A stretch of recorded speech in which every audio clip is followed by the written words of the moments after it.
Hallelujah. स्वागत है आप सबका मेरी भविष्यवाणियों की पुस्तक में। तो आइए हम आज के पवित्र वचन को पढ़ेंगे, जो कि परमेश्वर के दास प्रेरित अंकुर यूसुफ नरूला जी के द्वारा लिखा गया है। अपने तेल को संभाल कर रखें।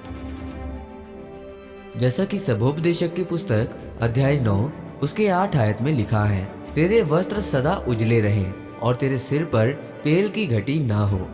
मेरे प्रियो, बाइबल में लिखा है कि विश्वासी को एक आज्ञा दी गई है कि तेरे सिर पर तेल की कभी कमी ना हो।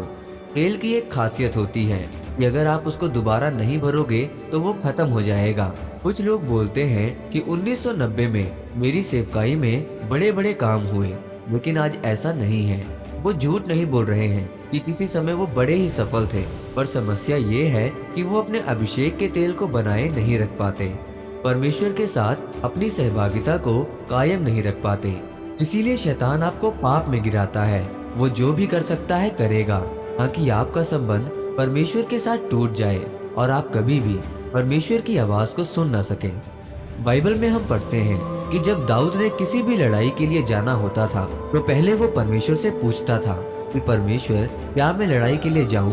परमेश्वर उसको बताते थे कि सामने की तरफ से जाना। इस बार सामने की तरफ से ना जाना, पर उन पेड़ों में से होकर उन पर छापा मारना।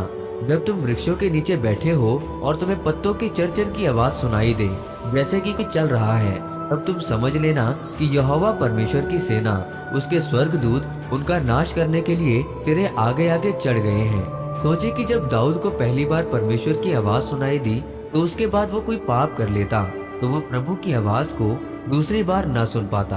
आपकी मेहनत तब सफल है जब परमेश्वर आपके साथ है। आपका व्यापार तब सफल है जब परमेश्वर का आत्मा आपके साथ है। एक बार परमेश्वर ने मुझे एक भविष्यवाणी का शब्द दिया कि यहाँ एक व्यक्ति है जिसके स्कूल में कोई दिक्कत है। परमेश्वर ने कहा कि दफ्तर में जाकर उसको वचन देना। तब उस व्यक्ति ने बताया कि मैंने स्कूल शुरू किया था एक बड़ी कंपनी के साथ, पर अब वो प्रोजेक्ट किसी वजह से खत्म होने पर है। उसने कहा, इतने सालों से मसीह में होने के बाद भी अब जब मैं सिर्फ 2 महीने में ही चर्च में दशमांश दे रहा हूँ, तो जैसे ही उसने चर्च में दशमांश देना शुरू किया तो परमेश्वर ने उसे आवाज देकर बाहर निकाला, और मुझे मालूम है कि अब वो बड़ी गवाही के साथ आएगा। परमेश्वर चाहते हैं कि आप उनके वचनों पर चलें। आप व्यभिचार छोड़ें, चोरियां छोड़ें, आप कब्जे छोड़ें। अगर आप ऐसा नहीं करते हैं तो आप उस व्यक्ति की तरह हैं जिसने प्रभु की पहली बात को तो सुना, वो सफल भी हुआ, पर उसके बाद उसके जीवन में कुछ नहीं हुआ।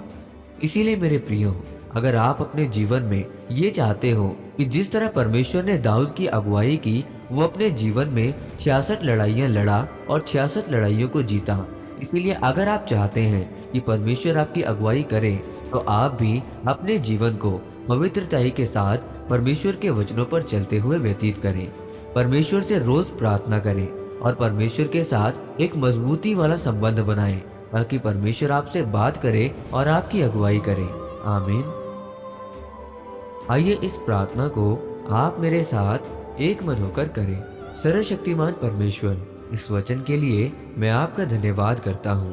परमेश्वर, मैं ये प्रार्थना करता हूँ कि आपका अनुग्रह मुझ पर हो, कि मैं अपने उस तेल को जो मेरे पवित्रताई के साथ आप में बने रहने के कारण मेरे सिर के ऊपर है, संभाल कर रखने पाऊं, प्रभु यीशु मसीह के नाम में। आमीन। परमेश्वर आप सबको आज के वचन के ऊपर मनन करने के द्वारा आशीषित करें। आमीन।